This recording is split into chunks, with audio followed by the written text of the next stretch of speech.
এরপর প্রশ্ন হলো, অন্যের স্ত্রী কৌশলে বা প্ল্যান করে তালাক নেওয়াইয়া ও ইদ্যত পালন করাইয়া বিয়া করলে শরীয়ত সম্মত হবে কিনা। কারোর স্ত্রী, আল্লাহ মাফ করুক, এরকম কৌশল করে যদি কেউ তালাক নেওয়া এবং সে তাকে পরবর্তীতে বিয়ে করার পরিকল্পনা করে, এ সাধারণ জেনাকারী না, বরং একটা সংসার ভঙ্গকারী এবং একজন মানুষ, একজন পুরুষের হক নষ্টকারী, একজন নারীর হক নষ্টকারী, পরকীয়ার মতো ডেঞ্জারাস রোগের রোগী।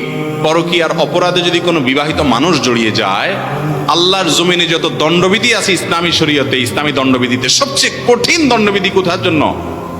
এই পরকীয়ার জন্য। এত ডেঞ্জারাস অপরাধ, এত ভয়াবহ। এই জন্য পরকীয়ার পথগুলো সব বন্ধ করতে হবে, এই পথ বন্ধ করতে হবে। এবং যদি কেউ এরকম অপরাধ করে, সে সাধারণ কোনো কবিরা গুনাহ করে নাই, বরং মহাপাপের মহাপাপ সে করেছে। আল্লাহ তাআলা আমাদেরকে হেফাজত রাখুন।